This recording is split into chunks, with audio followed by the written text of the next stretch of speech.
start and cover what we're going to do today. Just want to say, feel free to stop by 7 days a week.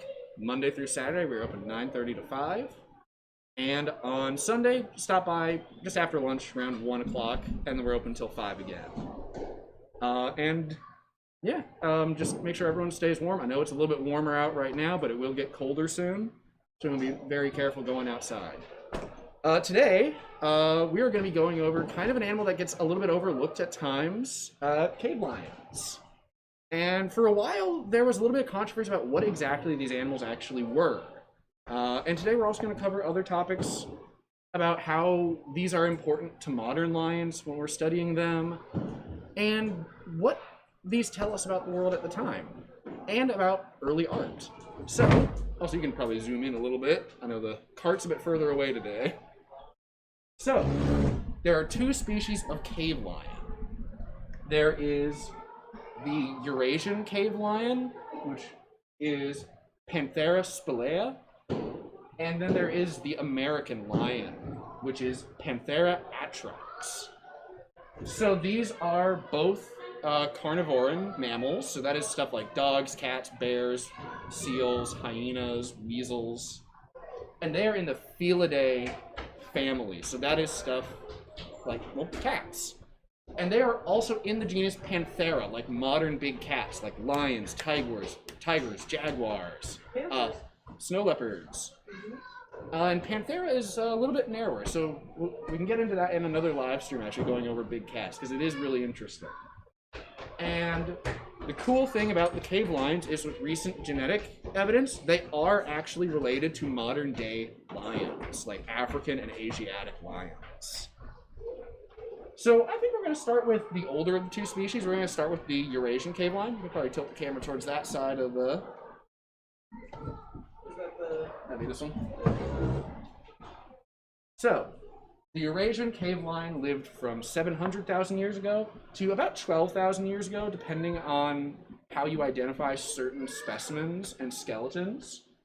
They were found actually all the way into Canada, in the northern reaches of Canada, all the way back to England, so Great Britain, down into a little bit of Central Asia, but mostly in Siberia. And what we know from specimens we have and from cave art from the time these animals lived is that there was sexual dimorphisms. The males and females did look different, but the male lions either had a very short mane or no mane at all. It was mostly in size, with the males being very, very large compared to the females, as shown in one of the oldest bits of cave art we know of from Lascaux, with some of the Lascaux lions, where they drew a male and female lion. Here, I'll get out of the way if you want to zoom in on that. So they actually, and this one that is a little bit funny, they actually drew the male with genitalia explicitly, whereas they made sure to leave that off of the female, and they made the male much larger. And this is a really cool thing. Cave lions show up a lot in cave art. There's dozens and dozens of different drawings of them. And we've actually found some of the Eurasian cave lions. Some of them like frozen in permafrost. And with global warming, some of that melts and things become more exposed. You've probably heard of the woolly mammoths we occasionally find in permafrost. And occasionally we'll find a woolly rhino. But we've actually recently found 3 frozen cave lion cubs. And what those have been able to tell us is a lot with genetic evidence and seeing what those cave lions were ingesting, what those little cubs were eating. The social behavior on these is still unclear, though. A lot of times with this wild sexual dimorphism of the males being radically larger than the females, it's decent to assume that there was probably some sort of group living like normal lions today, just because you typically don't have that dramatic of sexual dimorphism with that little of a change in lifestyle. If they were solitary cats, they would probably still be relatively close in size. But we can't know for sure. So now we're going to go to Panthera Atrox, which is one of my favorite scientific names. And these were found only in North America and Central America. So down from Alaska all the way down into Mexico, you will find cave lions. And just for a range of size on these animals, They could have been approximately 8 feet long, around 3 feet tall, how a cat normally stands, with their head roughly in line with their shoulders. And could have been in the upper ranges, especially for the males, potentially 1,000 pounds or half a ton. For a predator to be that large, they needed large prey to support themselves. And we're going to get into what these guys ate in a little bit. These ones also very likely lacked a mane. And a cool thing about the American cave lions is they are frequently, if not the most common animal, found in what we call predator traps. And we'll go over those in a little bit. And why that is so significant to studying these animals. Again, social behavior is uncertain currently, but we're getting closer on figuring out what it was. And again, moderately common and probably the most famous predator trap in the modern day, which is the Brea Tar Pits. We find stuff like saber-toothed cats, dire wolves, regular wolves, lions, bears, all in there. But yeah, so cave lions are really fun. And they were a massive animal. If they were group living, they needed a lot of food. Remember, predators tend to not go for smaller prey than is worth it. So another thing that we do know actually about them is coloration. So I brought out a bobcat pelt today. We do know that the cave lion's coat color is actually relatively similar to this. This is an American bobcat. And it's kind of cool. And we know, given that we found those soft tissue things with the 3 cubs, we generally know at least what the cubs looked like, and we can infer from cave art what the rest of the animal looked like in adulthood. So we're going to go over what a predator trap is. So predator traps are things like tar pits, mud pits, areas with heavier than air natural gas accumulating, stuff that's toxic to breathe like CO2, areas where prey animals occasionally will get trapped and die in, and then those prey animals, in struggling to get out and crying for help, will call in predators who see an opportunity for an easy meal. And unfortunately, oftentimes those predators fall victim to the very same trap that the prey animal did, and wind up oftentimes getting preserved quite well, because nothing can really get at these bodies to eat them or decompose them, which is why the skeletons we find in the Brea Tar Pits, we typically find most of, if not all, the skeleton.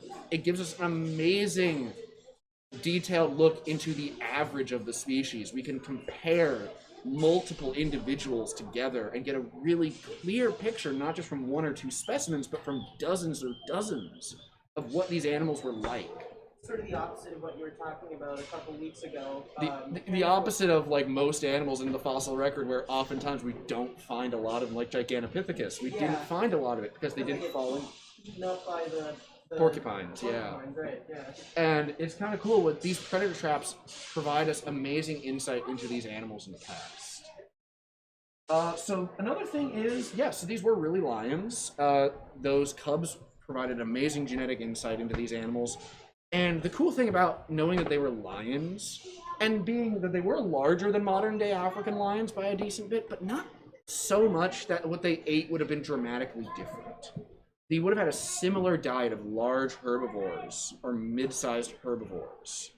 Although the cave lion being a lot larger, comparatively to modern big cats like the jaguar and stuff, would have also had access to what at the time I will call huge prey animals, because the Ice Age had megafauna like mammoths, rhinos, giant elk, giant sloths like we've gone over. These lions could have specialized in much larger prey as well, broadening their diet to more options. And what they can tell us, though, is if we can understand why these cats went extinct, it can hopefully tell us the things that we can look out for with modern-day lions, and help us preserve those animals today without them going extinct. Because in the modern day, lions are not doing the best. In Africa, their populations, while relatively numerically stable, are relatively fractured and fragmented. They don't have a large contiguous range. There's a lot of space between these different populations. And the Asiatic lion, which oftentimes people don't know existed until they get told about it, there's only one population, about 650 of them, in the Gir forest in India. And they used to range everywhere from India, China, all the way into the Mediterranean and Europe. And now they're restricted to a very small area. It's kind of an interesting ecological topic you bring up, like in terms of conservation. Yeah. It's like just because an animal population on paper has The numbers. a ton of area that is technically accessible, if it's not connected to each other, you're essentially just locked into one of those sections. Yeah. You have a lot less room to move. It's that habitat fragmentation we talked about the other week. Mm-hmm. And again, knowing why these animals went extinct makes paleontology and paleoecology really important, because they're not just stuff we're studying for the heck of it. We're not just studying it for fun. It can help us inform conservation and wildlife decisions today in the modern world, so that we don't repeat the mistakes that happened in the past and the problems and issues that came up with these animals. So that is a big thing, is we're not entirely sure why these animals went extinct, though. We think it was due to the drop in megafauna, that they simply may not have had enough prey in competition with people and other predators that were still also eating that other prey, like bison and stuff, to fully support their population. Because these are, potentially 1,000-pound cats. They eat a lot. I've got a portion of a bison pelt on the table today, and this is a pretty big skin, and this is only about half of a bison. This is just a little bit of the back half. It's missing some stuff too. Bison are not inconsequential critters. So with the predator traps, I do want to talk about how we know so much about the cave lions, and specifically in sexual dimorphism. So one of the things that tells us about their social behavior is kind of cool. For the American lion, it's a lot more likely they were social. And the reason we know that is because the specimens we find in the Brea Tar Pits are overwhelmingly younger animals and male. And when you look at that in the context with what we know about the Eurasian lion, with that genetic information that they were in fact lions, that tells us that potentially they lived in a similar manner, living in prides. And with prides of lions, when the male cubs grow up, when they get to be adults, they get kicked out. They've got to make it out on their own and find their own prides. And oftentimes it leads to the young males living in bachelor prides, or just with one or two of their brothers, or solitary. And those animals will have to take more risks. They will have to go for slightly less safe prey items or food sources. And it's something that we see today, is those animals do fall into the modern day predator traps more.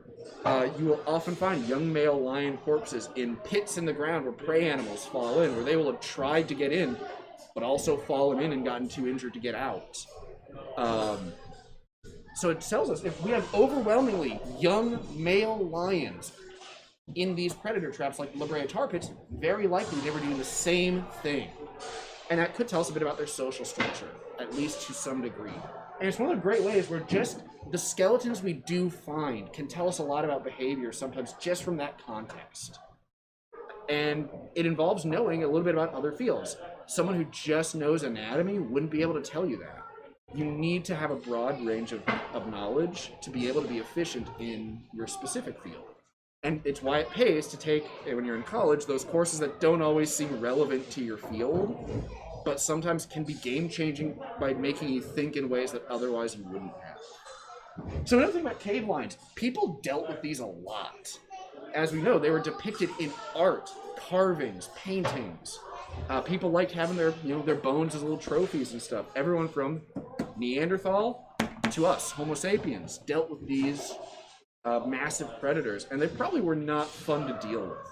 Big cats and humans have a relatively, throughout our history together, tense relationship at times. Apes and primates in a lot of areas where they live around big cats tend to make a good portion of their diet, and we are no exception to that in some cases. While it is not necessarily super common, it does still happen. Some of the most prolific historical animals to have killed many humans are big cats. The Sabo man-eating lions, to name one that's especially relevant today. That behavior probably was not uncommon for the cave lion to look at a person and go, yeah, that's my next meal. Do you think that's why? Yeah, that's what I was actually going to ask earlier, is why it is that they're so often depicted in those ways. Is it just because... A lot of interaction. A lot of interaction, or is it competition that humans would want shelters that cave lions found, or is it mostly just that humans were scared of getting preyed upon by them? It might be with those large, dangerous animals. They tend to capture the imagination, and we tend to draw them a lot. Even today, lions show up in art a lot across the world. Despite being large, dangerous animals you don't want to get too close to, we're fascinated by them. And lions are on the heraldry of tons of countries throughout Europe, because lions lived in Europe up until very recently. Yeah. It was the Asiatic lion, but it was quite common there. Strange to imagine. It is Do you strange. know about how recently the Asiatic lions left Europe? That would have been in some of them, all the way up until I believe the. Oh, that's a good question, actually. That's one I'd have to double check because I'm not confident enough in my memory on that. I'll let you keep presenting and look it up right now. Yeah. The other thing with the American line, I forgot to mention, they lived from 3,400 years, 34,000 years. Been a long day. 340,000 years ago to 11,000 years ago. And they are a descended species of the Eurasian cave lion that got isolated in North America and basically genetically drifted away. This is kind of crazy. So when's the recent one for lions in Europe? It says that they were, so around the turn of the millennium, 0 AD, up to the year 70, they were kind of all over Europe, and then by the year 70, they were restricted to northern Greece. Yep. But all the way up to the 10th century, so 900 or so, they were still in the Caucasus. So they were, up there kind of almost until basically the start of the early medieval period. So that's kind of crazy. So that was an animal that was present in people's minds. They saw it regularly enough where, makes sense to put that on the flag. Yeah. But yeah, the American lion's kind of cool is that we don't really have a big cat like that in the Americas anymore. The biggest cat we have in the Americas is also the third largest cat in the world, the jaguar. But it's nowhere near as common and doesn't really behave the same way as a lion. Jaguars are a little more all-terrain of a cat. They'll swim, climb, and be on the ground. They're like jungle cats, right? They actually do a little bit more. They're restricted nowadays to the jungle, but recently we have found there is one jaguar for sure in the United States. They used to live all the way up, almost into Washington State. Wow. They can handle deserts, grasslands, scattered sort of patchy forests, and they're quite successful. They're good at hunting animals. They have relatively strong bites, so they can actually bite down on the back of the skull of their prey rather than going for throat bites or neck bites. It opens up stuff like turtles and stuff and alligators as well into their diet. So it's a slightly different lifestyle than a lion. We don't really have. Stealthy, aren't they? They're quite stealthy. They're very hard to research, actually. That's the thing. Anyone who ever goes into big cat research, I'm going to say it, be prepared to be frustrated with the animal. They are very hard to find at times. I lived in an area where 3 mountain lions territories converged, so at any given time, I could have been near 3 mountain lions and not known it. I've never seen a wild mountain lion with my own eyes, other than on film. And I've only ever seen about 3 bobcats. So cats can be really elusive, including the large cats like tigers and leopards and jaguars and lions. But yeah, so these animals are really fascinating because we don't really have this type of predator in the Americas anymore. And it might explain why the bison got so numerous, is that suddenly a predator that was preying on them relatively frequently no longer existed. Yeah. And that when you don't have a predator, the prey animals tend to breed quite a lot. When you get rid of wolves, deer and elk and everything kind of get more numerous. I suppose deer kind of have a harder time. Wolves have a harder time with preying bison. on bisons. They mostly go for old ones or sick ones or small ones. Yeah, you'll notice that with bison and moose, there's not really a predator that consistently eats them successfully, that's their first choice. Most animals, when they see a bison or a moose, tend to want to go somewhere else for a meal. If you've ever been around bison or moose, you'll understand the impulse of not wanting to make it mad. It's a massive animal. The moose is a deer the size of a Volkswagen Beetle, practically. But yeah, so these cave lions would have eaten stuff like bison, young mammoths, and stuff.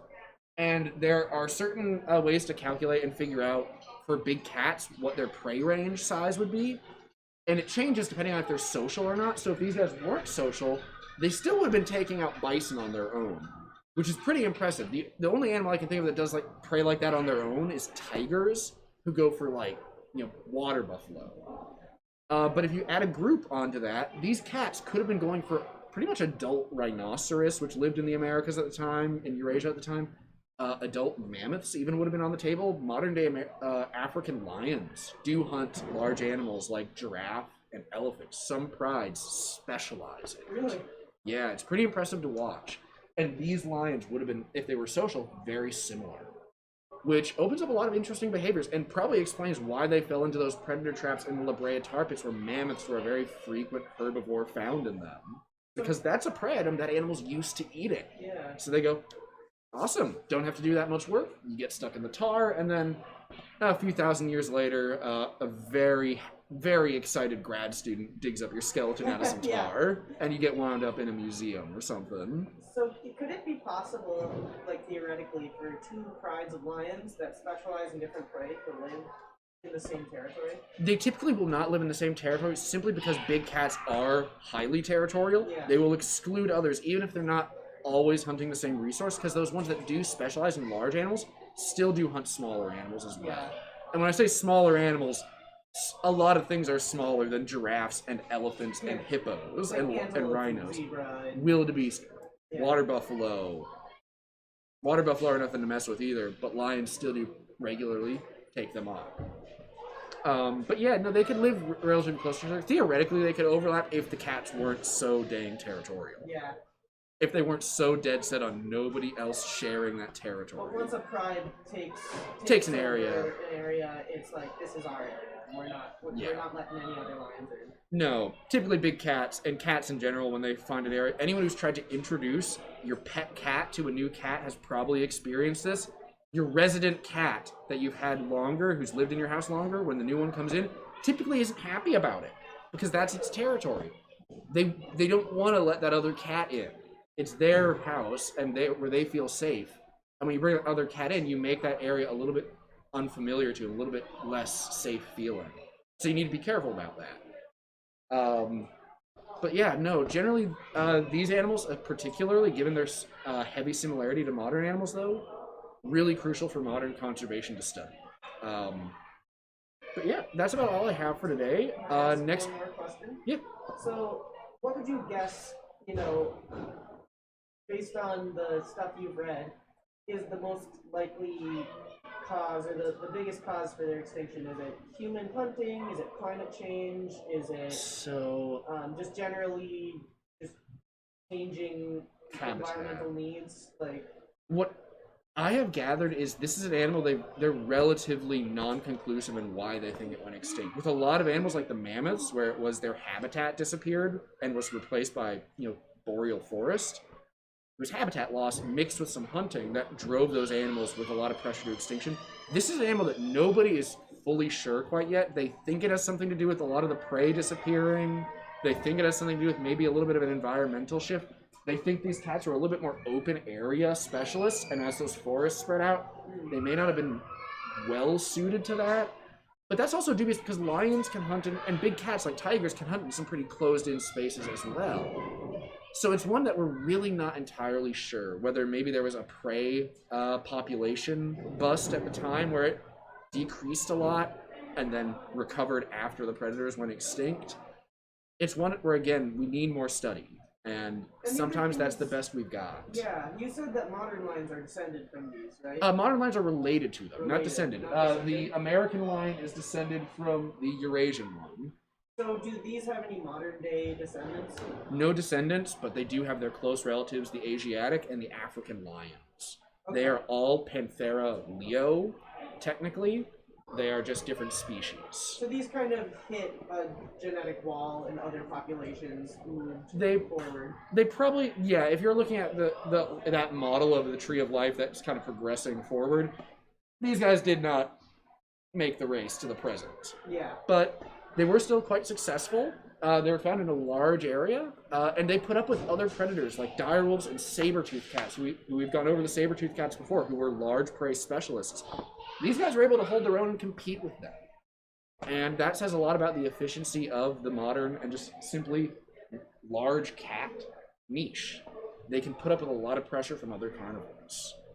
But yeah, so hopefully in the future we'll see more discoveries that tell us why these animals went extinct and we'll learn more about them, and that will hopefully be able to help us keep the modern lions alive and with us today. Because they're magnificent animals. Anyone who ever gets to see them, whether it's at a zoo or in the wild, take the opportunity. It's something to see.